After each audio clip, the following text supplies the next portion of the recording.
now for the Black Firehouse podcast, the only Ghostbusters podcast that discusses props, costumes, sets, and special effects, with your hosts, Austin Young and Dan Harshman. You know, it's just occurred to me we really haven't had a completely successful test of this equipment. I blame myself. So do I. Let's get ready. Switch me on.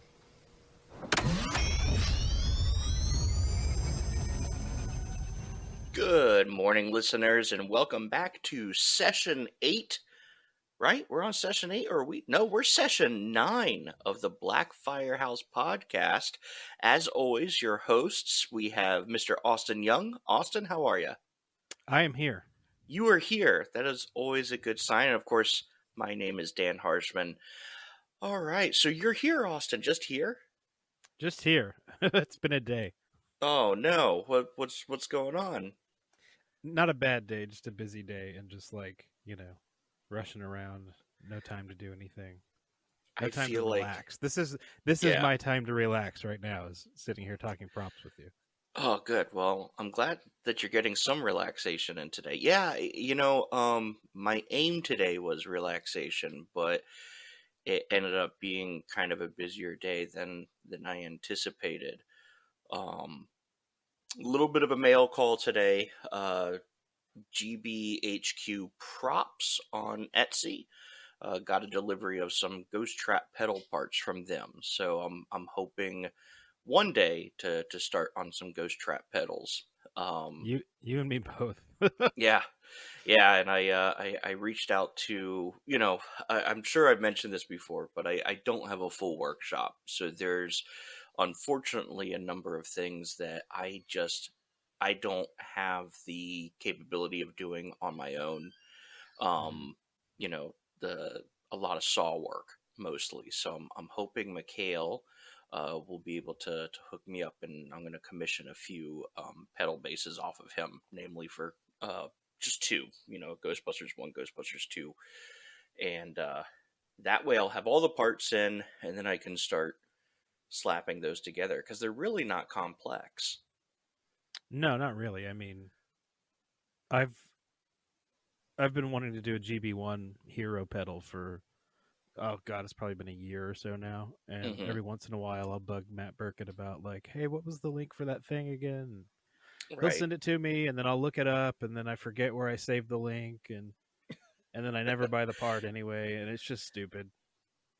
But one day I'm going to buy the parts. One day, and I have a large order that I placed in, of course, with our friends over at GhostbusterFans.com. AJ has most of the parts that would be needed in stock, so I went ahead and did another order from him. And finally, bless his heart, AJ is catching up on his orders. I know a lot of people were, for lack of a better word, kind of upset at the shipping times. And I always feel bad because AJ's a one-man operation. I mean, he has a full-time job, and I think he has some side businesses as well. He's very entrepreneurial and entrepreneurial. He's got all kinds of side hustles. He does. He has all kinds of hustles going on. And then at the same time, he also has GB fans, and it's just him in this little warehouse and getting things out. And then, of course, the hype of Ghostbusters Afterlife being at the same time as Halloween. I mean, he was just backed up for forever. I had a set of parts that I ordered from him, I think, October or November, and I got them at the beginning of February, or end of January, so somewhere in there. Not his normal shipping turnaround time, but that's just how absolutely slammed he was. And I'm happy now, though. It looks like my order is poised to ship out at the end of the month, so that's a good sign. Means that AJ's catching up, so I'm happy to hear that. He'll be caught up just in time for the Halloween rush of this year. Yeah. Or they'll announce the sequel on Halloween. And everybody will be like, "Oh, I gotta get my gear ready for the next movie." And exactly. And the whole cycle will begin anew. And then people like us, it's like, if I put a time limit on it, it's just, I'm gonna break those time limits. Like I stopped trying to put time limits for my builds a long time ago. Yeah, it's a weird thing because what inevitably ends up happening for me when I try to put a time limit on something is I at the last minute start to rush things and just kind of throw things together and be Hmm. like, "Oh, it's good enough. I'll go back later and fix it." And then I never fix it. I never go back Exactly. and do it like it should be. And Exactly. I've never thrown something together at last minute and then been like, all right, I'm gonna tear this down and fix it and repair it and all that. Um, so I end up with just these things that glare at me, like Mhm. SMC elbows on a Proton Pack that still have like the orange, push fittings on them because I never painted them. Stuff like that. It's a little frustrating, but I just outside of found out you could remove those like really easily, those little plunger things. really, Yeah, and I'm really mad because when I did my first Afterlife pack, A, they left them on the Afterlife elbows. hmm So I shouldn't have tried to remove them anyway. But B, I tried my damnedest to get those things to pop out and I couldn't. And so I ended up taking a hacksaw blade and just like oh my god, shoving it down in there and trying to hacksaw it off. But because it moves up and down, it was a nightmare.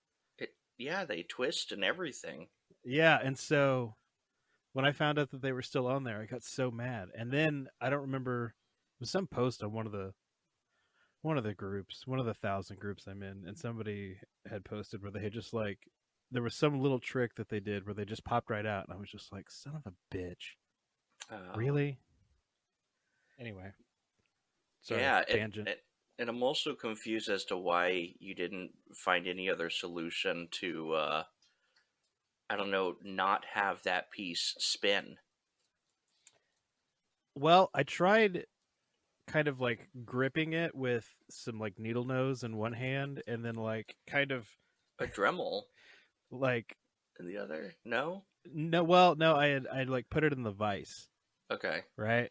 And so I'm like, it's clamped in the vise, and then I have a hold of the little plunger piece right. with the needle nose and trying to saw, but it just didn't work. It kept slipping out, and finally, I just went at it like a madman until the thing came off. I I mean, and if you look at them, they are jagged and just like horrible looking. But I was like, I'll cover it with some weathering. It's fine.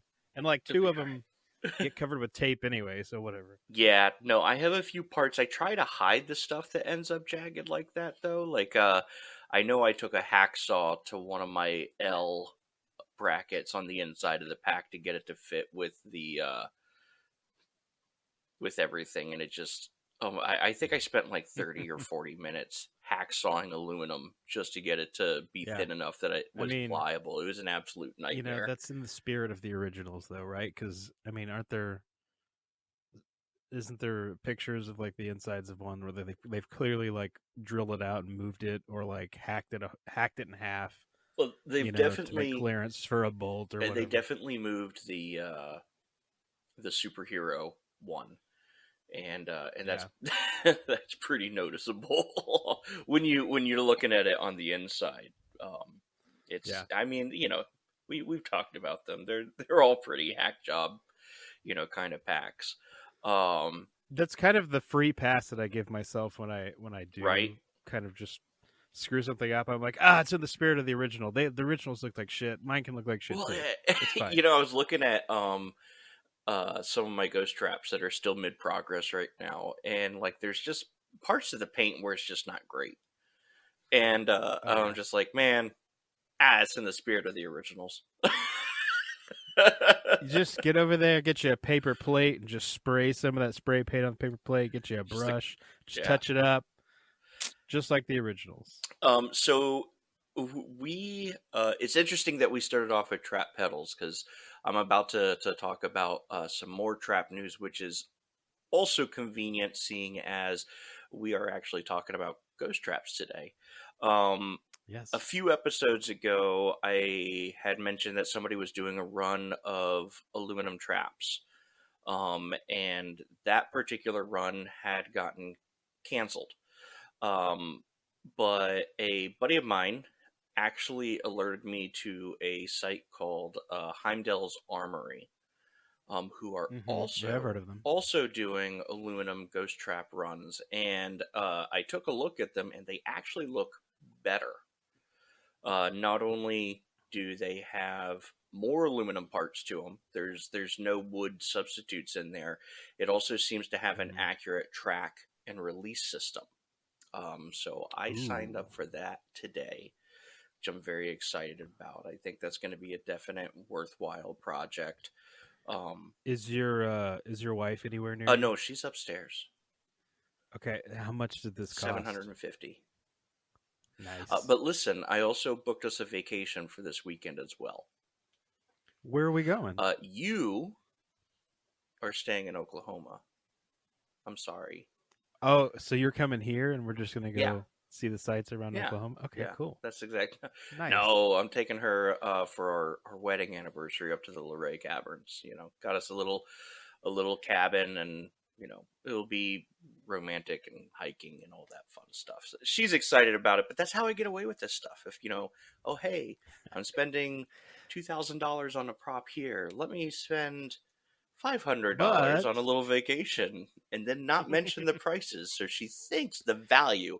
It's the perceived value. well, let's be fair. Moments and memories with her are priceless, right? Absolutely, absolutely. So there you go. And I get some Yeah, great nothing compared to a prop. nothing at all. And I get some great sleep on the couch.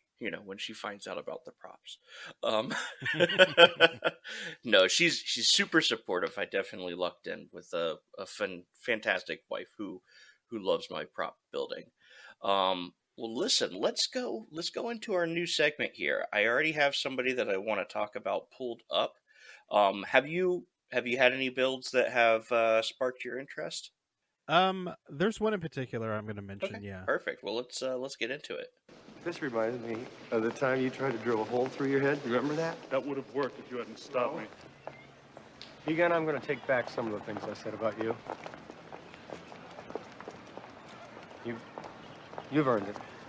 And of course, we're back. And this segment, guys, is called You've Earned It, which is essentially Austin and I going out into those work in progress threads or completed threads, people showing off their Ghostbusters props from all over the internet to see what precisely is sparking our interest and what is exciting to us.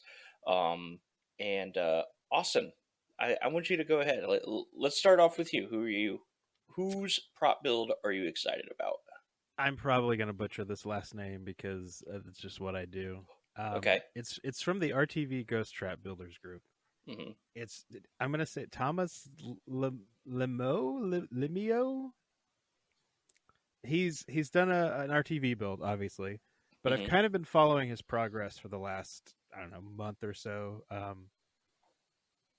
Whenever the posts just kind of show up in my feed. Sure. And he's just done a phenomenal job of putting this thing together and extreme attention to detail and accuracy. And it's just a beautiful prop. From what I can tell, he hasn't weathered it yet. I don't know if he's going to weather it, Mm-hmm. but regardless of that, I mean, it's incredibly well constructed and well crafted. From what I can tell, it's just incredibly accurate too. I mean, I'm loving the amount of research that these RTV builders are putting in. Because I personally am seeing a lot of the RTV builds as potentially intimidating. Like kind of almost a PKE meter level intimidating. Just because of all the electronics, and me, I'm a drop in kit kind of guy. I'm not a program thing, kind of person. So yeah, anything that somebody can do that's screen accurate for that RTV, I mean, I'm gonna have to look that up so I can look at it. I mean, but you said some more of the highlights. You even got down to the. Well, even I mean, from what I can tell, just the materials and the process in which he put it together seems pretty accurate. Like, the parts that are supposed to be 3D printed are 3D printed. The parts that are metal are metal, Oh, cool. And the thing that isn't really impressed me, and I don't know if he's the first, but he's the first person that I've seen do it. Mm-hmm. He has actually got the Futaba remote, and it is linked to, he's put it's the actual transmitter for the RTV. So that's just Nice. awesome to be. I love it. Like that's ultimately my goal whenever Same. I get around to doing one of these is hiring somebody to do that for me so that I Well, can drive mine around with an accurate, remote. and I think my buddy Phil is actually working on getting his. He might actually already be there because he's a lot smarter than I am. But Mhm. yeah, a lot of these guys are getting their Futaba controllers to talk to the the Traxxas Stampede Yeah. and getting it to operate off that. And I'm like, that's a dream. Like It's just that's it's how so I would cool. want mine to operate. And like I don't even really need my the doors to open. I don't need it to like buck back and Yeah. forth. I just need it to be able to drive around, and that would make me happy. Mhm. But the level some of these people are going into, I mean, like they're better than the movie prop. Oh yeah. I mean, if you've watched uh the series that Beniti's been doing about the reconstruction of the screen he's doing that he managed to get run over, right? Hmm. Um, he kind of talks about how like they're just sort of thrown together and Yeah. they're, in his rebuild process he's improving upon things that, they just didn't have time to figure out, when they Well, built them originally. even in our interview with Jordan a few weeks ago, I got that feeling. Oh Um, yeah. I mean, it's that like that on every production, right? Like of if course, only you had more time, yeah, of course these things would be built 1,000 times better. But you've got a deadline to meet, and you got to do what you yeah. got to do. So the build that has sparked my interest is from Spengler's 1984 Workbench, and it's Mr. Chad Schweitzer's build. Hmm. He is doing I believe it is a hero. Well, I know it's a hero pack, and I'm not sure if it's a Venkman Spengler stance, but I know it's not a superhero unless he's doing it like a Ghostbusters 2 style. Besides all that, he is taking his royal ass time on it. And I love builds where people just take that extra year Yeah, to build it. But his build isn't a, hey, I'm going to make it look amazing on the outside. It's also, I'm going to make it look amazing on the inside. yeah. And it's one of the few times I've ever seen this. I believe I've seen one um, from Cole Funseth and Matt Burkett, in which they're replicating the interior of the Proton Pack as well as the exterior. And Which Chad, yeah, replicating the interior, in my opinion, just from observing, is far more difficult than replicating the exterior. oh, 100%. I have absolutely no interest in trying to approach that behemoth of a mountain to replicate the interior of a proton pack. And like I said, I think Cole's done one. I know Matt has done one, at least on a semi-hero pack. And I believe he started doing it for his stance pack as well, but Chad has been doing it for his pack, and it's gorgeous. I mean, it's absolutely gorgeous. He's got the marking lines down. He's got Hmm. the blue spray down. That the prop builders use to cut the aluminum to mark the aluminum, but the Yeah. transitions are there. The depth is there, and then all the vintage electrical components. And he's gone about it in such a way that if he could get it to work to operate the pack, he has it working to operate the pack. And then other parts are there, of course, just for that look. But I mean, he's essentially building a pack that is going to look as good on the inside as it is on the outside. And then most recently, he also posted some photos. He's been, custom milling out and custom machining his pop mechanism, I believe, based off of the drawings that Julian released on how the screen use pop mech worked. Now, he decided he didn't want a big floppy spring, and I can't blame him. Yeah, that's So one of those the sacrifices for accuracy that yeah, you want consistent functionality. 100%. It's one of the reasons why I'm more interested in Freaky Geeky's pop mechanism than I would be a standard screen accurate pop mechanism, just because the real ones got hung up on things and broke and stopped working. But he's revised it so that it is a straight line operating pop mechanism to take away all those issues that you would have, and it's just beautiful. I mean, it's a beautiful proton pack. So to Chad and the one that you were seeing, his name again, Thomas. You guys earned it. Keep up the great work. Keep building super awesome props. And, remember, guys, you don't have to be on the 1984 Workbench or on the RTV build forum for us to be taking a look out there and see what kind of builds are exciting. But this is just a simple way to kind of give some recognition back to the community and say, hey, you guys are doing awesome. Keep building. We're seeing it. We're loving it. And just keep doing it. Outside of that, you ready to talk about what's on our workbench? I am. All right. What is that thing you're doing? It's technical. It's one of our little toys. The Proton Pack is not a toy. I guess that's right. Austin, Yeah. I'm going first because I'm so excited. Do it. Dude, okay, so nothing really new on the workbench. This is considered, an eBay acquisition. I know what this is. Yeah, you know exactly what it is. I'm so stoked. I've been looking for one for like a year, 2 years, something like that. It's been a daily eBay search. Finally picked it up. A screen accurate Lamont conductivity meter to be converted into the Gaspers meter from the Fort Demetring scene from Ghostbusters, and also in the background of several scenes as well in Ghostbusters. Scored one off of eBay today. Ask me how much I got it for. $750. $10. Nice. Oh, $10. I hate you right now. I know. That's awesome. I know. I'm very, very excited. It looks like it might be a slightly different model just based on the inputs and outputs on the top of it. Yeah.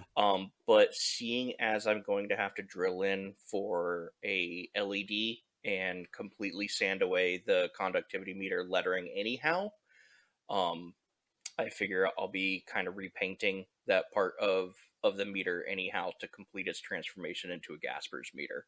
But yeah, I have had a constant eBay search for that particular piece for a long time now, and I searched my eBay pulls today, and boom, there it was, $10. Buy it now, and it had a best offer. But when you get into this hobby, there's certain things that's just like, I don't care. It's $10. It's yeah, $10. I mean, I would for $10, I would never risk lowballing them and then having somebody else come in and buy it behind you. Oh yeah. Now, answer me a question really quick. Mm-hmm.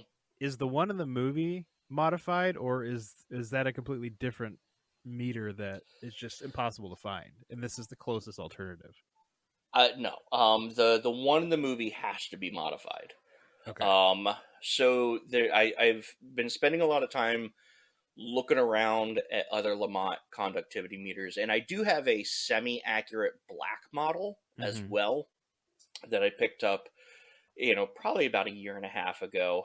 And it doesn't have that. It's other than that, they're identical, but I have never seen a model that has a red indicator light on it, and there's no reason for it to have a red indicator light. It's just it's a soil conductivity meter. So you basically take the probe, you stick it into whatever substance or material that you're doing a conductivity test on, and you adjust it, and it tells you the amperage that is passing through.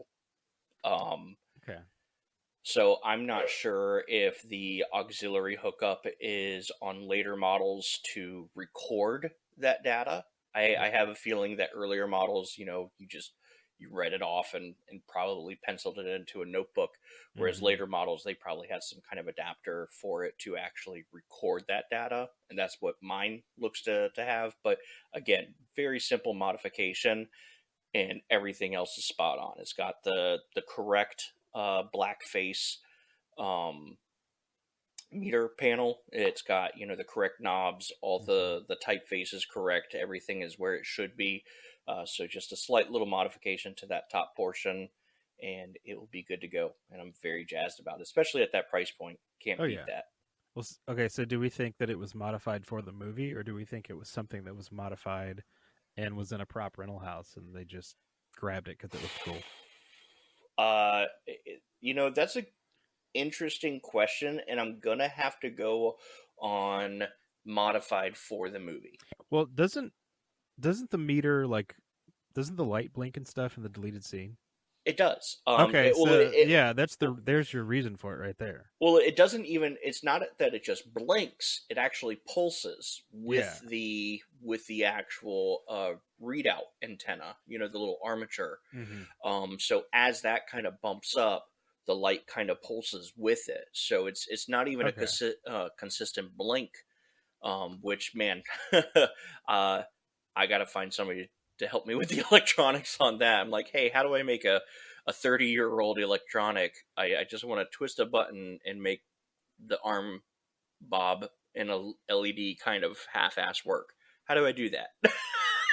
You send it to somebody and they do it, and you pay them money. Yeah, I send it to somebody smarter than me, and then I never get my meter back. Well, no, it's got to be somebody you trust. Right. Yeah. Yeah. So yeah, I was very excited about that. That definitely made my day. Okay.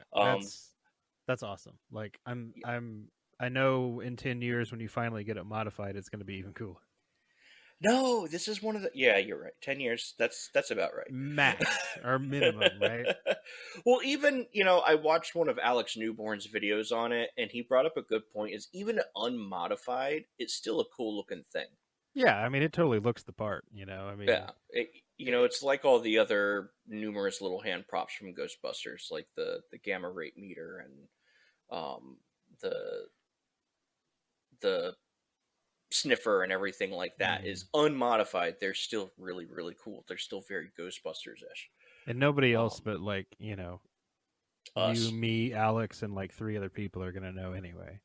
Oh gosh, I'm almost wondering how many listeners out of our, I think, 23 listeners are going what the hell is a Gaspers meter? Yeah.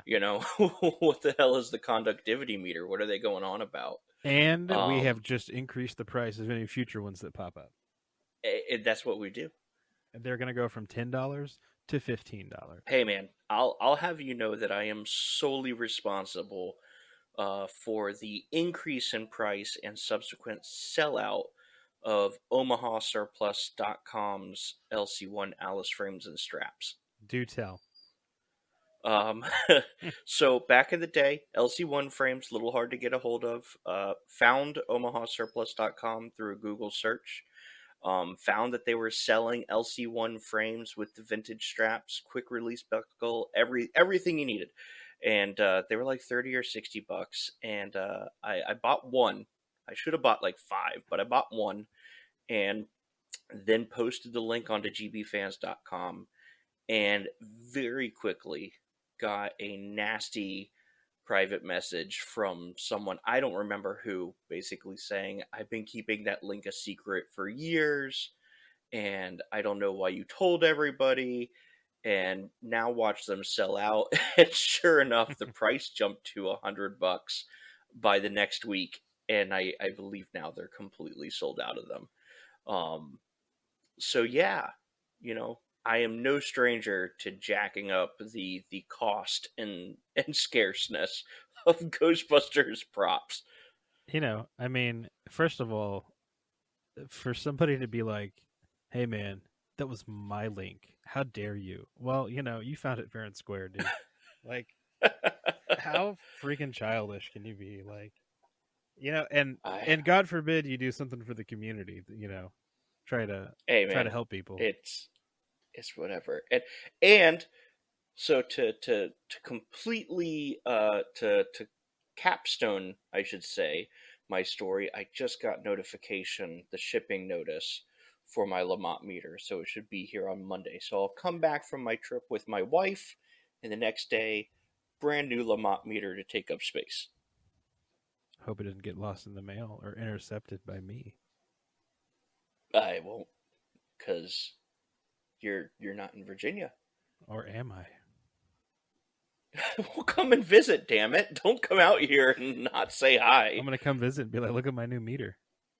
I had a few people You that weren't were home. asking I had to sign to for see it. the eBay auction, and I was and I was admittedly terrified that if I sent the closed out eBay auction to anyone, they were going to be like, "Hey, I contacted the buyer," and I said I'll give them like $200 for it. So he's canceled my transaction. So now that I have confirmation that it's shipped, maybe now I'll share the eBay auction. I've had that fear before, where like I've bought something, and I tell some people about it, like as I'm just excited, like, oh my god, look what I got. But I don't want to make a public post about it because I'm like, oh, somebody's gonna go straight to eBay and look this up, and they're gonna like email the seller and be like, hey, I know you sold it for this much, but I'll pay you twice that. So yeah, I've been really good about like, I'll tell people I trust privately, but like I will not make a public post until it's in my hands. Yeah, that's probably a good idea. I should do that in the future if I get any other good scores. You can tell me, and then I will email the seller. True. Oh, thank you. And make sure that they ship it to you in a timely manner. So, Austin. Yes. Old friend, what is on your workbench? It's not any different from the last few weeks. So, okay, I do have one thing I did today. What are you getting held up on with the Phoebe pack? Like, I mean, what are you waiting on? Nothing. It's just the process of building a Proton Pack. That's not entirely true. I'm having some of the metal parts welded, and okay. I picked out the material for the infilter last week. Yeah, last week. And like a normal person would just have like a bunch of discs cut out in the right size they need to cap off all the metal parts and have them welded. Right. But I'm, I don't feel like I have that kind of time, so I went and bought a bunch of metal cutting hole saws and cut out a bunch of discs from aluminum with a drill press and all this stuff, right? Right. But the problem is that the infilter material that I had, I didn't want to have to, they had to special order like the exact right outside diameter and all this shit. And I was like, I don't want to wait that long. So they had something that was really close. I was like, I can chuck this up in the lathe. I can turn it down. It'll be fine. I did that. It wasn't quite like I tried and tried to get it square, and it still had wobble in it, and I didn't really have a way to stabilize it on the other end, on the open end. So I thought, okay, fuck it. I'm just going to cut the disc out. I'm going to have the disc welded to the top. I'll come back, and because I've got a center hole from the hole saw already there, I'll use that to stabilize it in the lathe, and then I'll just turn it down, and the Afterlife infilter has the weld ground off anyway. Right. So I start turning it down. It's going good. I turn the weld down, and then I get to a point where I'm getting this weird low spot towards the end with the cap on it, and I can't figure out why. And I keep going by and just taking off like little bits of material here and there, and I keep getting this weird low spot. Finally, I realize I turned it down so much that I completely got rid of the weld entirely. And the cap was no longer attached to the tube anymore. Oh, it was literally just being all, pressed together and somehow not flying out of the lathe. Thank God I wore 2 millimeters of plastic eye protection. Austin, this is for an end filter? Yes. It's 3 parts of aluminum. It's fine.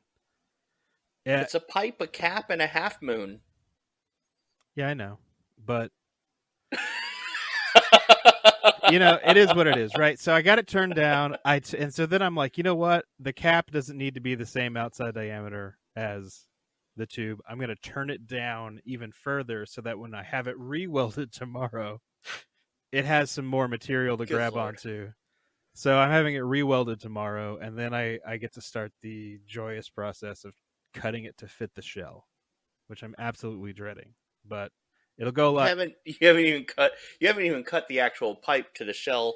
Oh yet. no, because there's no. I wouldn't even attempt to try and turn it down if I'd already cut it to fit the shell. My God, man.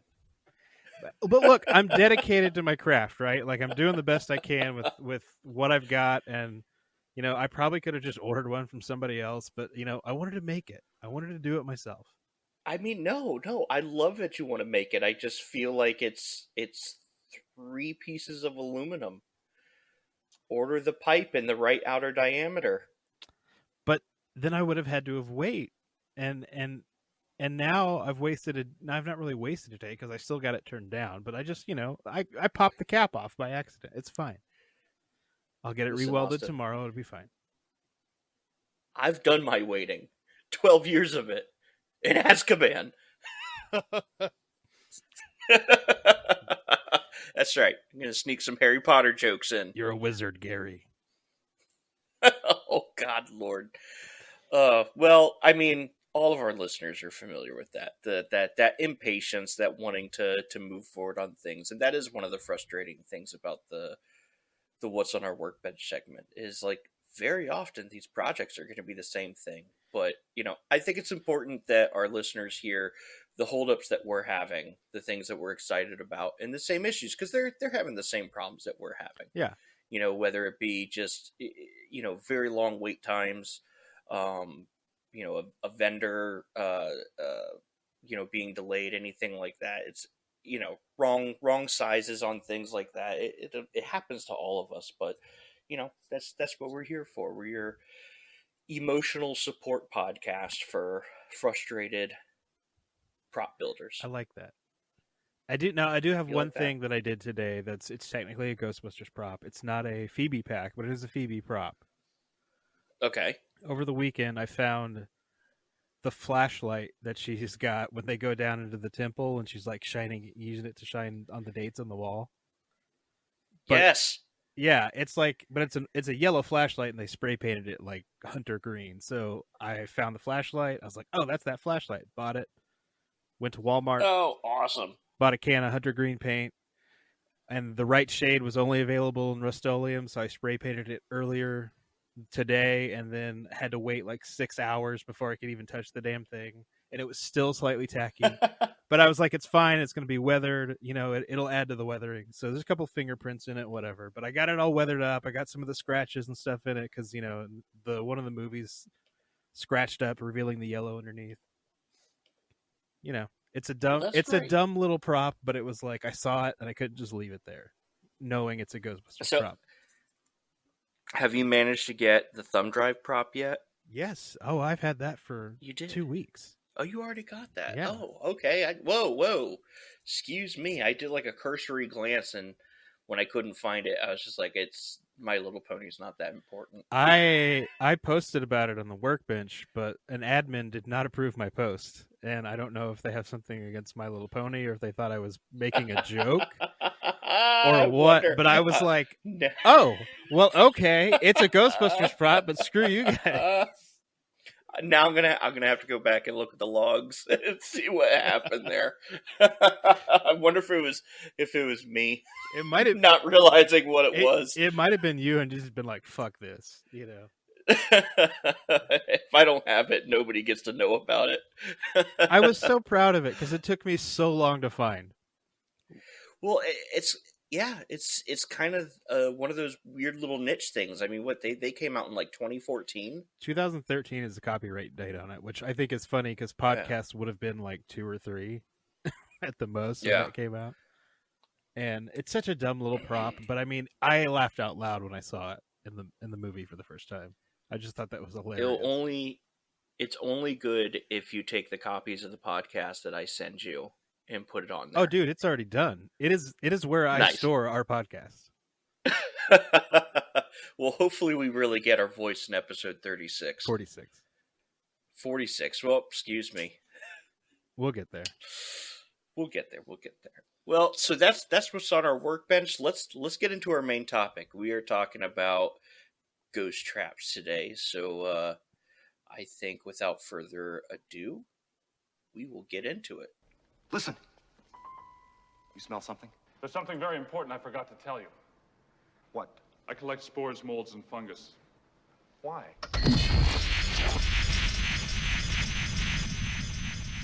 Oh, welcome back to the Black Firehouse podcast, guys. As always, this is Dan Harshman with his co-host Austin Young. Little behind the scenes thing. You guys don't experience it. We experience it when we're recording it. Is I have our sounds, the sounds that you guys hear when you're listening to the podcast, pre-programmed into Riverside.fm. And sometimes they work when we're recording, and sometimes they don't.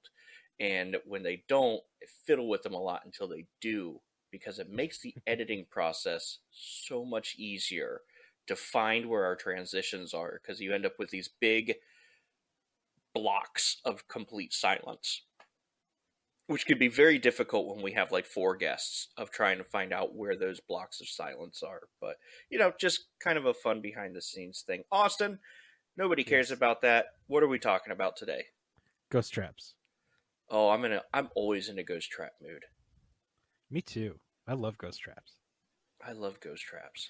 I mean, to be honest with you, I know this probably seems like a very obvious thing, but it's probably my favorite prop behind the Proton Pack. Yeah. There's something about it, just the design of it, that I just love. The design is great. Everything about it is great. So my weird thing with the ghost trap is, by itself, I don't find it terribly interesting. For some reason, my obsession with ghost traps lies specifically within the realm of having tons of ghost traps. Okay, I can see that, yeah. I know it's weird, but I think they are more interesting in bulk than they are individually, which is probably very strange. But like, even when I'm thinking like, how would I display a Proton Pack like at a convention or something like that, I'm always like, we need more ghost traps, like tons of ghost traps. And I ended up like, I have the replicas that I'm working on, but then I ended up with a lot of like the Target or the Spirit Halloween ghost traps, because I was just like, no, we're doing quantity over quality, because the general public doesn't care. So you're going to eventually have your own trap field. I used to tell our friend Tim that I wanted to have, you know how some people put trains under their Christmas tree? Yeah. I want ghost traps under my Christmas tree on a little rail going in circles, catching little ghosts. Ghost trap train.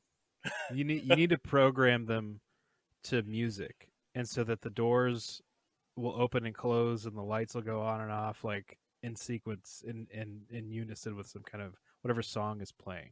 Well, I don't even know what song I would play to it. The obvious choice would be Ghostbusters, but Ghostbusters is one of those songs that I only get really hyped for it if I'm listening it to like by myself. If anybody else is there, I'm suddenly very annoyed and very aware that the Ghostbusters theme song is playing. I'm not. I love it. It's my favorite song. Yeah, I don't know. I'm weird. It is one of my favorite songs. I think it's like if I'm at an event and like somebody starts playing it and they're like, it's your song. I'm like, yeah, okay. I don't know. I'm weird. It's that social anxiety. It's got to be. We're talking about ghost traps today, man, and nothing we've said so far has anything to do really with ghost traps. I mean, it's fine. It's fine. It's our podcast. We can do whatever the fuck we want. Yeah. So I'll preface this conversation with a couple things. First, we're going to be stealing information that has been put out there. I believe John Anderson and Doug Solo have been working on the Ghost Trap Bible. Yeah.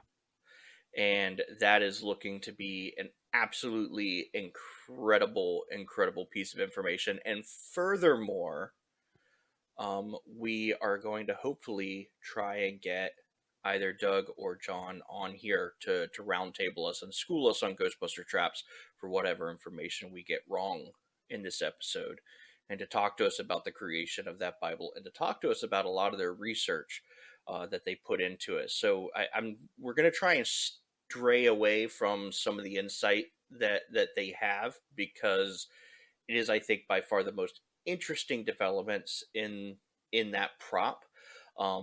But they deserve the full credit for those developments. I'll also, of course, throw out there that we'll be referencing the albums Ghostbusters 1 Ghost Trap and Ghostbusters 2 Ghost Trap over at the Ghostbusters Reference Library on Facebook.com. So Ghost Traps, like, kick us off, Austin. They're just cool, dude. Like, they are. I know you just said that by themselves you don't really find them that interesting. You know, they need to be in a group. But I look at a trap just sitting there by itself, and I think it's a beautiful piece of art. It is. It is.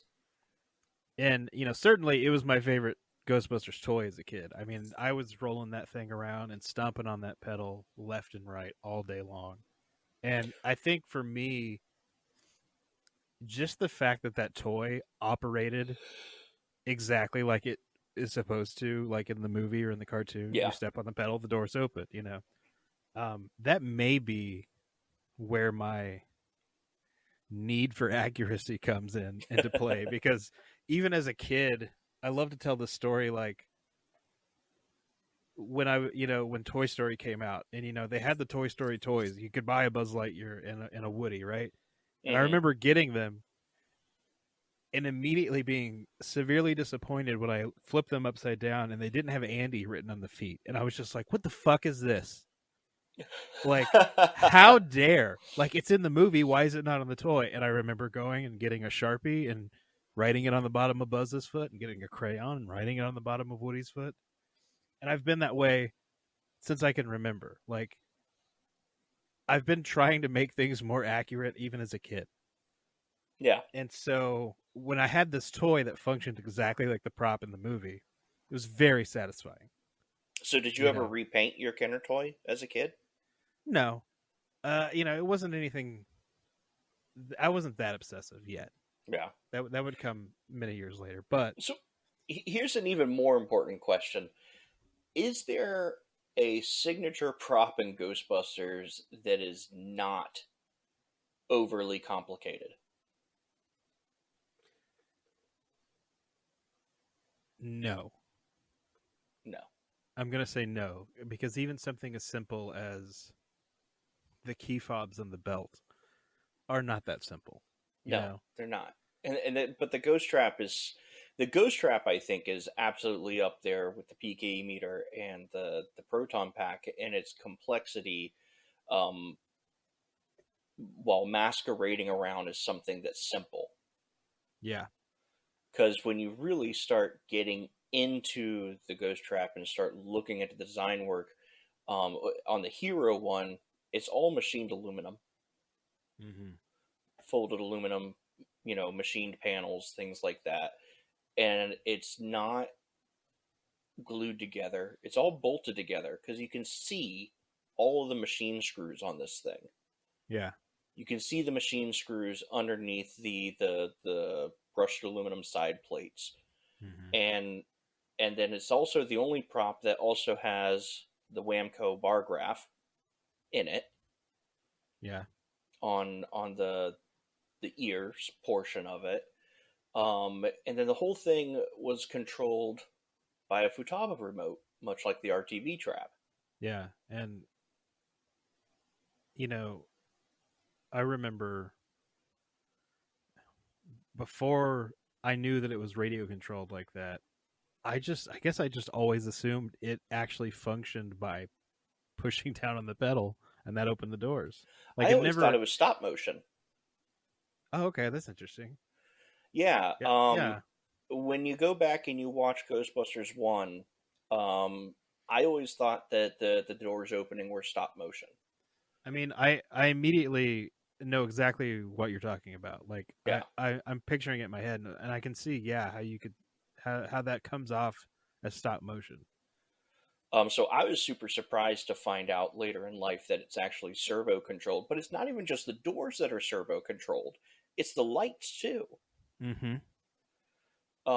Which I thought was very interesting. I would have thought that that would have been something that was automatic, but when we got pictures of the Hero Ghost Trap from Ghostbusters, it has the light controls on it, so they were able to toggle up and illuminate the Whamco bar graph. And for a long time, I know that the Ghost Trap prop had given credence to the rumor that the grill light was connected to the bar graph. The grill light. Oh, and the wand. On the wand, yeah. Yeah, So yeah, that yeah. when the Whamco illuminated all the way up, then the grill light would turn on. When you really get down to it and start looking at screenshot frame per frame, the grill light is separate from everything else. But it was a good guess just based on how the trap was operating, because the Whamco would fill, and then that little white indicator light on the indicator box would turn on. That's interesting. I don't remember ever seeing that mentioned anywhere, but I mean, yeah, I can totally see how you could think that that's the way the Whamco operated in the wand as well. So we have a remote control operated Ghost Trap that the remote is operating the doors via servo, and it's also operating the light features. But let's throw another level of complexity onto it. You know, we're talking about, first and foremost, the Hero Trap is that the cartridge disconnects from the body of it. And we know for a fact that the cartridge or the carriage has, it has that indicator light on it and the toggle switch that turns it on. Mm-hmm. So we know that the electronics between the actual cartridge and the carriage communicated. Yeah. In that movie, as it is as a prop, and I just think that's fascinating. Yeah, because it's like a monitor plug almost, or like a printer plug for an old computer. I know somebody can correct me on the actual style of plug that was used, that connects the cartridge, but it's all done from two nubs that are spring actuated, and the cartridge is held in via tension from a small hook that is triggered on the handle.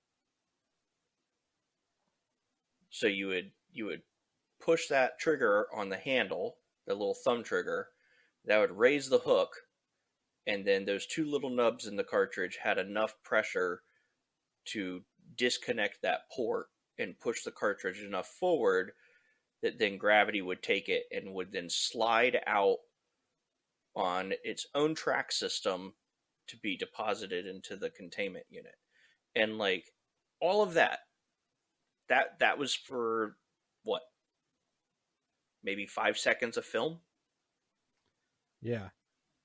Now, you're referring to the one I'm assuming you're looking at the album on the reference gallery. Right. That's the one that is specifically used in the containment unit scene. I believe so. Now, but that's not the same one that's used in the ballroom, right? Because that one was converted to a GB2 trap. That's the one that was auctioned. I think it was the same construction, though. Is it, though? Well, I guess without removing the cartridge, we can't 100% know. Yeah, because I didn't think the other one has a removable cartridge. I thought it was just like it looks like it does. I'm sure it's constructed the same way, but I assumed that the cartridge was, I guess, semi-permanently mounted on the one that was auctioned off with the remote. But I could be wrong. I don't know. I could be wrong. Here we are. We know nothing. We know nothing. Actually, but therein lies the biggest problem with ghost traps, is we don't know how many were made, and we don't know how many were converted for Ghostbusters. And it is very difficult to find the trademarks on the traps because they kept changing. And even in Ghostbusters, things that we thought were trademarks of Ghostbusters 2 stunt traps are present on Ghostbusters 1 stunt traps. Yeah. Like the weird little half moon. Yeah, the half thing. moon and that little side rod on the cartridge. Which is such an odd detail. Like, why? What are they supposed to be representing? Or are they just there to add detail? You know, I don't know.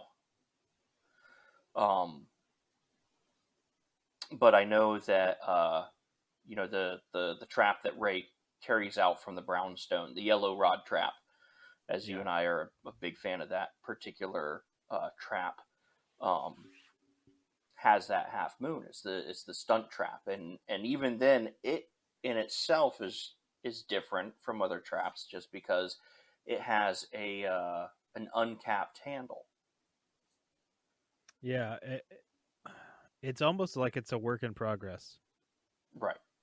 You know, and the yellow rods, like I remember that's been such a thing for so long. Everybody's like, kind of like the blue EDA label, right? Right. But this, even is like a year or two ago, I had brought it up on the Workbench, just like, hey, did we ever definitively decide if are these truly yellow in the film, or is it some weird color correction thing or trick of the light or whatever? But I mean, they're definitively, they are yellow. They are definitively yellow. And it's weird to me why we have no other reference for it whatsoever. Well, it got repainted. But, a behind the scenes picture, when it was constructed or just hanging out on set or something, I would love to just see some other piece of reference for that trap. So the entire photo shoot, and it's like a hallway. The hallway. Yeah, the shoot. hallway publicity shoot. A lot of great references as far as like the uniforms and that. But Dan Aykroyd is playing with a ghost trap the entire time, and I'm pretty sure that is the yellow rod trap. Yeah, but it's been repainted and it's had labels added to it. The thing I've always been curious about is why did it get repainted? Did it not stand out on film enough? Did they think it was too much yellow between that and the caution stripe? I just don't think the yellow stood out well against the plates. Yeah. I just don't think it bounced enough. Which is odd when you consider that they're completely unpainted in Ghostbusters 2. Yeah, they really get lost in Ghostbusters 2. Yeah. Yeah, and then it was a strange choice for Ghostbusters 2 to leave them completely painted. It was almost just like, oh, fuck it. Don't worry about it. Yeah. We don't have time. Yeah. And then, of course, they have those really, really fun stunt traps for Ghostbusters, which and this is some of the information that I'm stealing from Doug and John Anderson. Please don't sue me. I mean, I know they wouldn't. But so originally designed, the Ghost Trap pedal was designed to lock in to place on the top of the Ghost Trap. Yeah. And you see that in the Ghostbusters stunt Ghost Trap. Yeah, because it's literally glued onto that thing, right? I would actually go as far as to say it's actually all part of the same mold. Okay. Looking at how the handle and everything is connected to it, it looks like it's all just one big piece. It could be two pieces, but I'm not sure. It's such an ugly trap. Oh no, it's horribly ugly, and that's the one that specifically Dan Aykroyd sets down on the Gozer rooftop. Yeah. God, that handle is it's a thick handle. It's thick and short.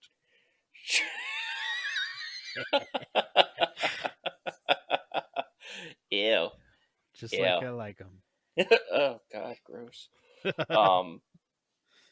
And then, but I mean, like, just the whole design, like the interior cartridge, all of that, like, you don't even see the details of the cartridge in the movie. When they remove it from the containment, or remove the cartridge into the containment unit, You see the back Yeah. end of it, but you don't see all those great vent pieces that are on the side. You don't see I how complex that rail track is on the bottom of the cartridge. I love the vents. That's just They're cool. it's such a cool detail, and it is sad that you don't really see them in the movie. It is a beautiful prop. I still stand by what I said. I like to see large groups of them together. I don't know, like Yeah, flocks of ghost traps, a gaggle of traps. gaggle of traps, a Yeah, murder of traps. yeah. We'll come up with a clever name for it. Yeah, I was gonna say the stunt traps specifically. They're a lot smaller. they are. Namely in the battery compartment, though. Mm-hmm. But Um, like it- they don't stick out as far in the front. Like the cartridge no. is flush with the carriage portion. So the stunt traps have smaller battery compartments and flush front ends. Yes. Yeah. Which is really the easiest way to tell. And there's been a lot of builders that I've seen in which the front end is flush with the side panels, and they're like, "Oh no, this is my Hero. It has a removable cartridge." I'm like, "Yeah, but is it? Yeah. It doesn't stick out. It's supposed to stick out a little bit." Um, Well, and it but all yeah, goes back to what you were saying earlier about like there's so many. Well, we say there's so many of them. There's all this reference, and we don't really know what's what. I mean, we know what's a right, stunt and what's a hero, but like, there's so much that it's easy to get confused by everything. very. So then you have one of the biggest questions I think people always ask about Ghostbusters traps, which is how did they get them to smoke? Mm-hmm. And I figured this out a number of years ago, just from my stagehand experience. Which what they are using is a semi-combustible chemical reactive tape on it, and it's called an A part B part chemical reaction. And essentially, what you have is A part, which is applied to like a fabric or fabric tape, and you can see this all over the props. Like if you look at the stunt props, they still have the residue from where this stuff was on it. Yeah. And you put the A part, you treat that, whatever it is, your cloth or tape or whatever, with the A part, and when you're ready for it to smoke, you apply the B part chemical, and it produces an incredible amount of smoke, Mm-hmm. that is also incredibly toxic. Which is why a lot of people were confused, when they were talking about some earlier behind the scenes stuff of the Sedgwick, where they had these really caustic smoking traps, and I was like, well, what are they using? It's chemicals. They're using a chemical reaction to get that smoke. Nowadays we have forced pressure e-cigarette machines that are pumping out harmless vapor, but Yeah. back then, if you wanted a lot of smoke and in a small space, you weren't using dry ice. People thought that at one point. They're like, "Oh, it's dry ice in there." Like, no, it's this A part B part chemical reactive substance that produces a lot of smoke. You'll see it sometimes. They'll also use something similar to make things look like they're steaming, like pots on a stove without boiling the water, but they want the water to look like it's steaming. They'll use a little bit of that kind of compound to make it steam up. And that's what they use to make the trap smoke. So there it is for any of our listeners that didn't know that. It's a highly caustic chemical. You can get it. A lot of online theatrical supply companies that sell pyrotechnics sell it. You cannot use it inside, though. I have a You would funny end up story about it. of that chemical, Yeah, or of just smoking traps. of that chemical specifically. Lay it on I us. remember when you first posted about it years ago, and we have this little costume like magic shop not far from where I live. Been there forever, right? Hmm. And after you had made a post about it, this was like early 2000s.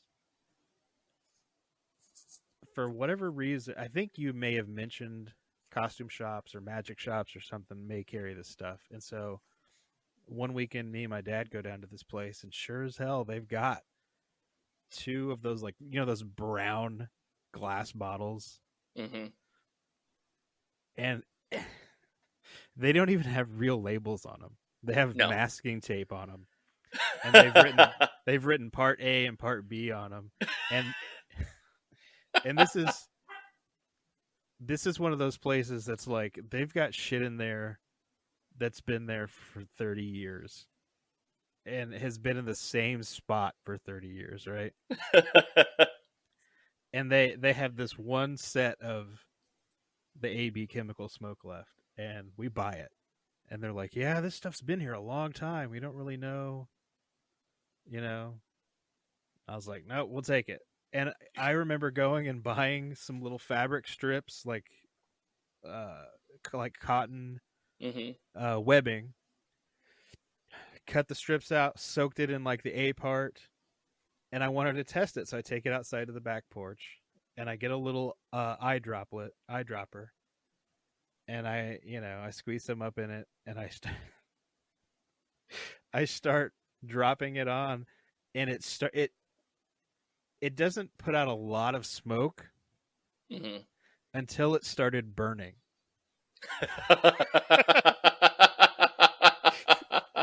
Like, I remember sitting there and like, it's not really doing anything. It's not really smoking, but then it's this off-white cotton webbing, and it starts to very quickly discolor. It starts getting browner and browner, and then and I was like, oh my God. And it smelled absolutely atrocious. And even, I don't remember how old I was, like 13 or 14, something like that. And I was like, even back then, I was like, I don't need to use this stuff. I mean, God knows how old this stuff was and what was going on. I'm surprised it didn't literally catch on fire. It was crazy, and I just poured the stuff out and threw the bottles away. I'm glad you did. I didn't pour them out in the same sink. Oh, thank God! I poured like one part out in the sink, and I dumped the rest outside. And so instead, the convention that we went to a few weekends later, I just bought a smoke grenade, like one of those long, looks like a stick of dynamite. Yeah. And I lit it and put it in my trap outside. Oh my God. And then we walked inside the building. That's almost even worse. Hey, they didn't kick us out. People loved it. Oh my God. And it was fine. It was, whatever. Oh man. I used to work at an airsoft field many, many years ago, and we used to sell smoke grenades like that, and we had to discontinue the sale of them because they changed the mixture in them at some point to the point where you would pull them and they would smoke, and then they would start flaming up like jet engines. Yeah. I've had a few that did that. Yeah. So I'm glad you're trapped in, light on fire. Oh, dude, if I don't remember if I can remove the lid anymore or not. When we made these traps, they're like MDF, and we made the doors solid, but they were magnetic, so you could pull them off, so we could put, smoke grenades or whatever in them. Yeah. It is so like burnt up and crispy on the inside of that thing. Oh, I'm sure. I'm absolutely sure. And plus MDF it's like treated with formaldehyde and everything, so I'm sure that even that, that's terrible, like burning that off inside a building. Like, it's so stupid. Thank God for the force pressure smoke machines now. Yeah. Or even like small theatrical fog machines that you can buy now that are just like tiny. Yeah. That just put out water vapor instead of these harmful chemicals and pyrotechnics that they used to have to. But they used it all the way up to Ghostbusters 2, because you can see the Ghostbusters 2 stunt trap still has the residue from this shit all over it. Mm-hmm. And you can see it on the Ghostbusters 1 stunt traps. It has the residue strips. You can even, like, when Ray hands Winston the traps, like, you can see the strips, like, just hanging out clear there. as day. They're almost white on film. Well, I mean, they've tried to paint them black, but, like, of course, the edges where they fray, especially, it's still white. Well, and then when the chemical reaction starts going, it doesn't give a fuck what you painted it. It's going to be whatever color it wants to be. The paint starts peeling off and catching on fire. Pretty much. Yeah. Anyway, that's a long, complicated story about how I almost killed myself with chemical I'm glad I provided that information to an irresponsible young Austin. Hey, it was one irresponsible youth to another. You got to remember That's that. true. That's true. Man, I really should stop putting information out there and jacking up the price of Ghostbusters supplies. I'm teaching kids how to use pyrotechnics. Yeah, I'm a danger to society. Only a little bit. Only a little bit. So do we know of any major changes functionality-wise? Did they make a completely new hero trap for Ghostbusters 2, or did they refurb Ghostbusters 1 hero traps? See, that's what I'm thinking. I'm thinking the one in the courtroom scene is the same one from the ballroom, just retrofitted Ghostbusters 2 style. Yeah. And to be fair, we don't even know that they use that same Futaba remote. Right. Like, it's probably a safe assumption that that's the same one they used for the first movie, but like it could be a completely new transmitter specifically for Ghostbusters 2. And how about them trap pedals? Oh my god. The GB1 trap pedal is still, I think there's still some mysteries that we may never have the answers to, that were mysteries we don't even know about, I think is a better way to put it, because there's so little reference of them compared to Ghostbusters. And what reference we do have, some of the better shots are blurry.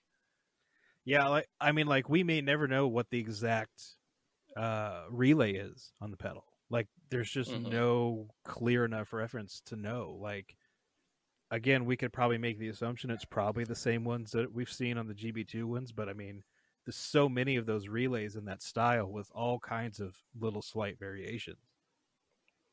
Well, I don't know. There's one of the pieces of reference that is on the reference library has a pretty high def shot of the pedal. There's still a lot of details that are obscured in shadow. But I feel like there's enough reference on the relay that you can see things like the silver label on top of the relay. Yeah. And enough of it to figure out if it's an ITT relay.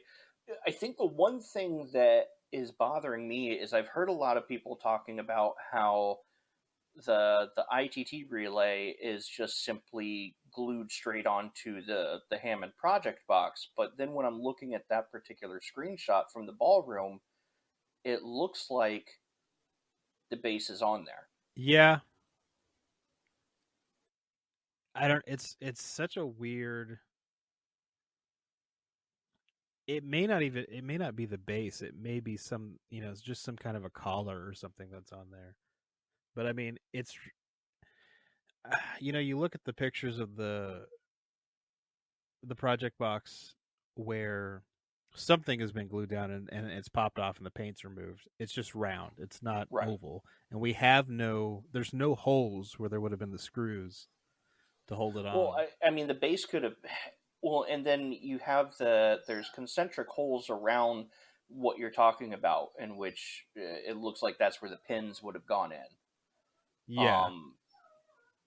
I mean, I would almost say it's entirely possible that the base was there, broke off, and then they tried to put a relay back on without the base. It just seems weird to me that they would put the base on and not utilize the mounting holes. You're right. Nothing weird like that has ever happened in a Ghostbusters prop. Yeah, I mean, yeah. I don't know. It just seems like that would solve the problem. Just put a couple of those screws in there. But, to me, when I look at that screen grab, to me, it just looks like some kind of collar. Like a maybe a little piece of aluminum or something, just as a spacer between the box and the base of the relay. It could be.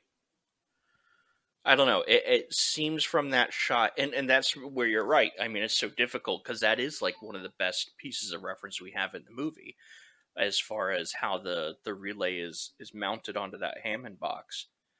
But I think it has a definitive enough oval shape that it could in fact be a relay base. Yeah. Um, Yeah, it's yeah. I mean, and again, nobody's ever really going to know for certain. So, I think it's one of those situations where you're good either way, whether you want to use the oval plug or yeah. if you want to just go with some kind of a piece of aluminum or just glue it straight to the box. Or Nobody's really going to be able to tell you it's wrong because nobody knows for sure. well, and then there's so many variants of the trap. I mean, like even down to some of them using nickel-plated Foster quick connects, and then other using, the Yeah. brass ones. Yeah, I saw that debate come up, or somebody had asked in one of the reference pictures, is this brass or is this nickel? And to me, it looks like weathered, like nickel. But everybody else seemed to think, no, it's brass. It's like, okay, it really just comes down to interpretation, I guess. I would tend to believe that the nickel-plated ones were used in Ghostbusters and brass used in Ghostbusters 2. I mean, yeah, I can see them totally swapping that stuff out between the two movies. I mean, just looking at the information that we have, though, because the Yeah. Ghostbusters 1 trap pedal has the nickel-plated, the trap has the nickel-plated, and then the Ghostbusters 2 trap, even the Ghostbusters True Hero trap has what looks like a nickel-plated.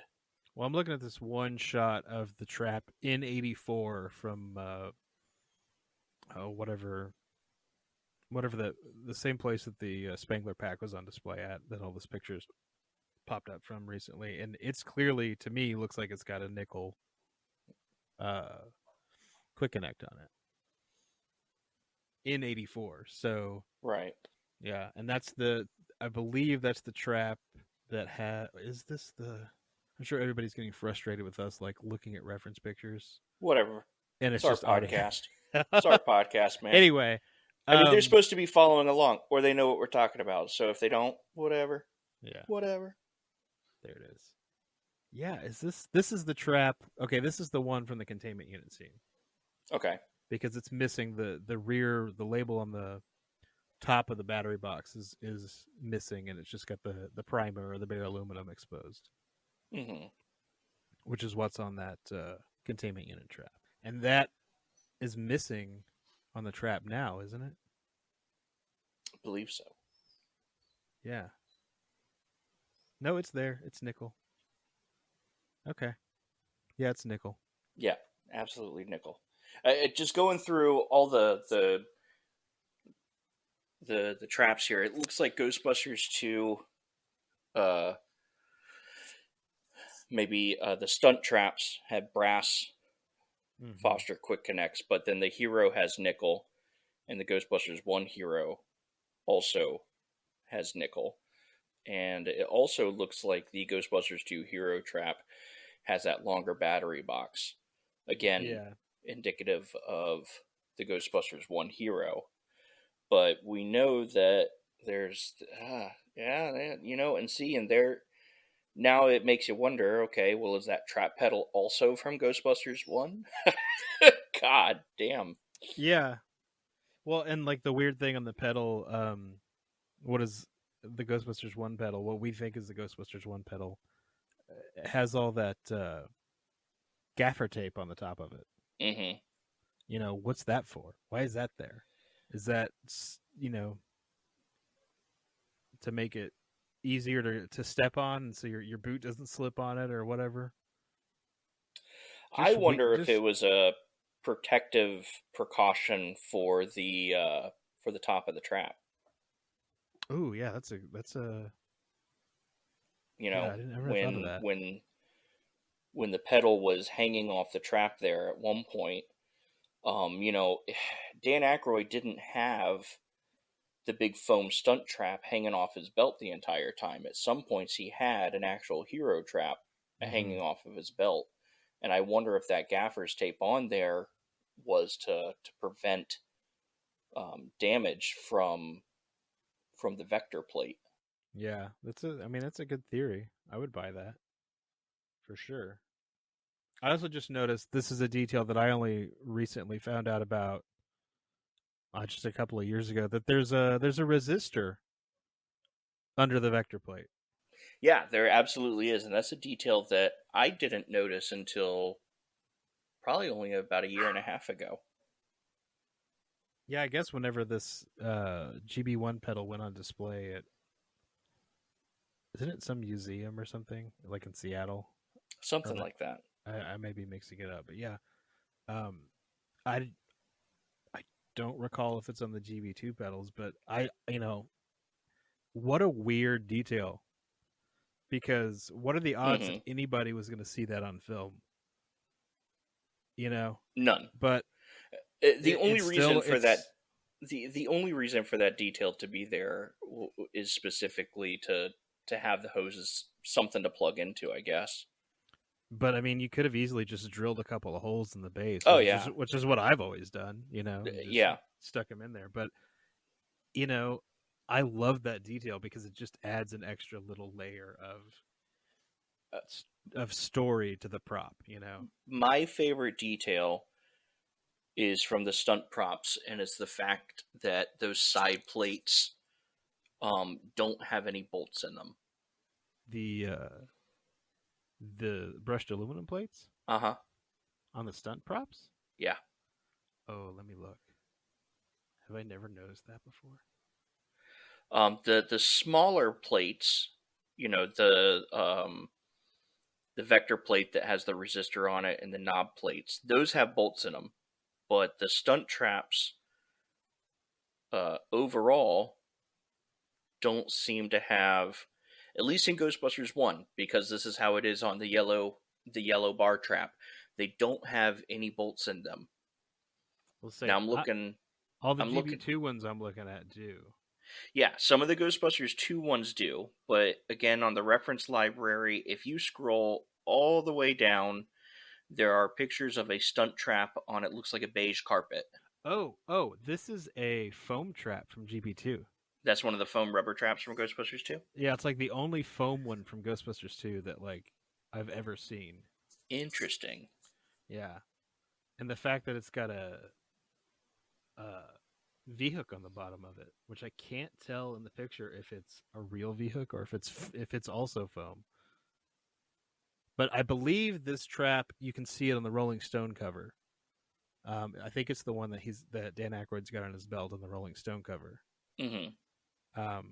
Yeah, it's the only example of a foam trap from GB2 that I've ever seen. See, the other Ghostbusters stunt trap, the plate does have those bolts in it, but if you go through and look at the scene in which Dan Aykroyd comes up with that yellow trap, and the let me see if he has on here in the reference library those hallway photos. Yeah, there's a whole album called Ghostbusters Behind the Scenes.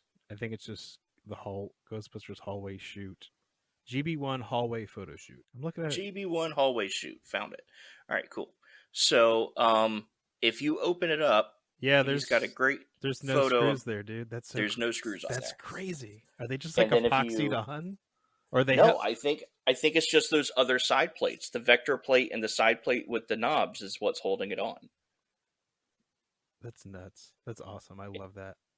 And if you go through, watch the scene, of course, again with the yellow bar trap, and it also doesn't have those bolts there, which is another reason why I think that's that trap. And then it makes me wonder, now that we're speaking about it, if that is the base for the Ghostbusters 2 stunt trap. It probably At least is.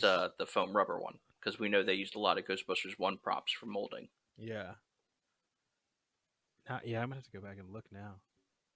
The other interesting detail that I'm seeing in these pictures that I always forget about is the unpainted bar graph plate on the front. Or the reversed bar graph plate. What do you mean reversed? So the light on the bar graph is supposed to be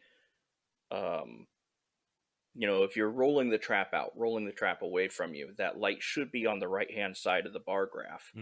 Um, but that ghost trap, the bar graph light, is on the left hand side. I can't even see the light in these pictures. You can see it when Ray comes out of the brownstone. You Okay. can see that the light is a lot more intense on the opposite side. Gotcha. See, these doors also look solid. Like I can't see a break. No, Well, I think they are solid. No, maybe there is a little bit of a break there. This is like the weirdest episode because it's just us staring at pictures and talking about what we're looking Well, at. I mean, if they're listening to us while they're driving, they can pull over and look at photos with us. No, because you see, I have photos, and I apologize right now, Stuart, that I haven't uploaded them. They're on my laptop. So I am going to try and remember to do that tonight after I'm done editing our episode, is I have blurry photos of a Ghostbusters stunt trap at Sony. Okay. From a long time ago, and I believe it's this trap. I believe it's not only this trap that Ray is holding, but is also the yellow bar trap, in which you can see a lot more details. Unfortunately, the photos were taken by a guy who doesn't know how cameras work, so they're all kind of blurry. But I'll try and get those uploaded into the Ghostbusters 1 trap reference folder. For all of our listeners.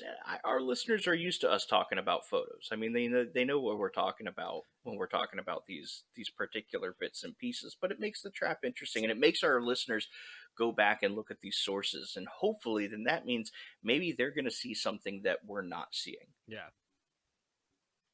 And then after that comes the part where you join us on Spengler's 1984 Workbench for the discussion. I see. I'm looping it as a trap. It's like a gimmick. A trap? Ghost trap. Because that's what we're talking about. Get it? Get it? Do you get it? I get it. Anyway, yeah. So, without a doubt, the yellow rod trap, this stunt trap, whatever, the hallway trap, it's probably my favorite trap. Oh, it is 100% my favorite trap. It is to me in the same vein as the superhero Proton Pack, that it has a bunch of weird shit about it. Yeah. And it has a bunch of weird shit that got changed from it compared to everything else. It's the outlier of Ghostbusters props, just like the superhero was. And those are like my must-have props. Superhero Proton Pack. Like if I had to get rid of everything else that I was ever building, and I was only allowed to choose, 2 or 3 Ghostbuster props, 2 of them would absolutely be the superhero Proton Pack and the yellow rod stunt trap. Yeah, it's I don't know why. It's sort of like, I don't want to say it's not me being snobby necessarily, but like, so many people when they make a GB2 or a GB1 pack, they do a Venkman because it's what we have the most reference for. Sure. And that's fine, but I don't know.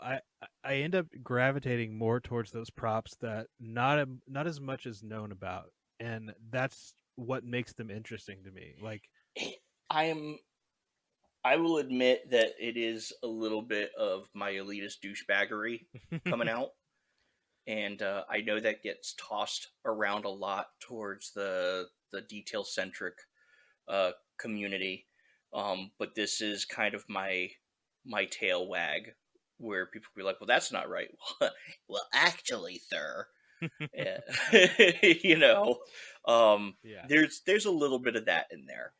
And let's be honest, there's a little bit of that in there when people were doing the blue labels on top of their Proton Packs. Yeah. I think for me, it comes down to like, I guess it's the same reason why I like being like highly detailed and trying to be as accurate as possible. Is I like the challenge. Yeah. I like the challenge of trying to interpret whatever details are seen in the limited reference we have, and trying to replicate it as best as I can. Absolutely. It's just fun. I like that challenge. So I guess our next episode then is going to be another roundtable. Yeah, with people that know more and can keep us on track, and Absolutely. and not just look at this picture. Yeah. I mean, Well, I wanted to talk specifically about like the knobs on the front of the traps between Ghostbusters 1 and Ghostbusters 2. You know, I don't think we have any existing examples of the GB1 knobs, right? No, we have best guesses. Yeah, We have best guesses on the front knobs. because a couple of them or one of them silver with like a black, Mm-hmm. like a black, Like a black inlay. Yeah. I mean, and those are those little mysteries that we're probably never going to know 100%, unless somebody out there is sitting on some kind of, holy grail reference material that they're not allowed to share or won't share or whatever. Sony salt mines. We got to get out there, dude. We do. So we'll run the next episode like we did the Proton Pack roundtable. Yeah. We'll put it out there to the community to give us questions about ghost traps that they want answered, and that's going to help us keep on track. Yeah. I mean, come on, man. Most of this stuff is going over photos and be like, oh, did you notice that? So our guys are used to it, and they know what we're talking about. So don't worry about it. Except for like two of our listeners. I have a shout out to my buddy Norm and Jeremy who have been listening to my podcast. Neither one of them are Ghostbuster fans. Ha! That's amazing. And they are simply listening to support me. And bless their heart, every time they listen, they're just like, we love it. We don't know what you're talking about, but we love it.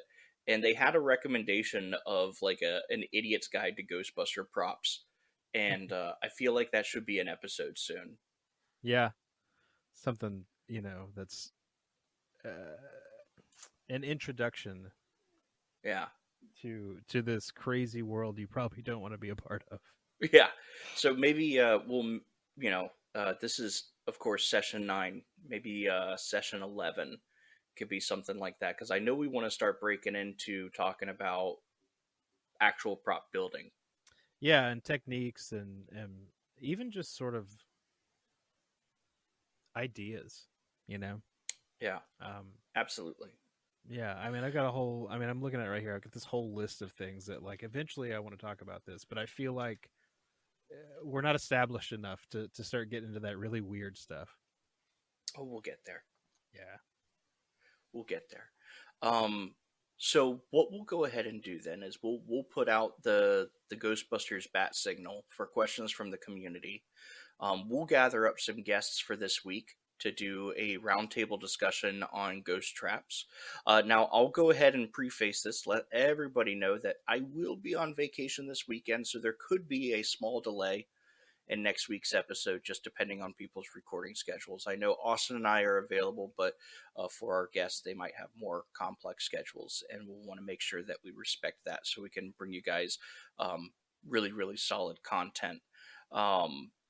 Outside of that, I don't think I have anything else today. I mean, we're a little bit shorter than normal, but that's okay. Because then we can definitely make up for time on the roundtable. Oh yeah, the roundtable last time was I think that's our longest episode so far. Our roundtable probably could have gone another half hour or hour with Mikhail and Matt. We're definitely going to have them back on. They were wonderful guests. Yeah. Actually, all of our guests so far have been great. So yeah, absolutely. We've had Norm, we've had Jordan. Yes, thank you. No, we've had nothing but stellar guests, so I'm definitely excited to see who else we can get soon. Well, shit, that's all I have for today's episode. Austin, you have any final thoughts before we let everybody go? No. All right. I thought about it and I couldn't think of anything, so no. My final thought is thank you for listening and bearing with us through our crazy. Looking at photos and tangents, and but that's what I like about it. It's very loose. Think about how much better it's going to be when we start doing video and we can share the photos. Yeah, I would. Yeah, we can talk about that offline. Yeah, I have ideas. Okay, all right. I know you have ideas, bud. Well, awesome. So, guys, you can always like us. We do come out normally every Tuesday on our RSS feed, on Spotify, on Apple Podcasts, and then every following Friday on YouTube. Go ahead and give us a like on Facebook, Instagram, and Twitter. And of course, you can always join the conversation on Spengler's 1984 Workbench.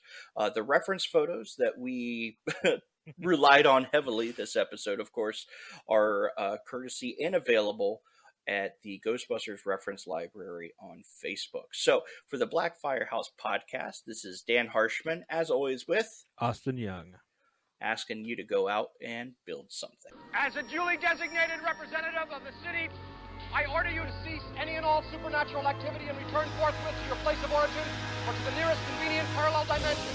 Okay, so I'll see you later, huh? I'll give you a call. Everything was fine with our system until the power grid was shut off by Dickless here. 2 in the box! Ready to go. We be fast and They be slow. Ray has gone bye-bye. He's done. What have you done left? For whatever reasons, Ray, call it fate, call it luck, call it karma. I believe that everything happens for a reason. I believe that we were destined to get thrown out of this dome. For what purpose? To go into business for ourselves. Boy, the superintendent's gonna be pissed. We're ready to believe you.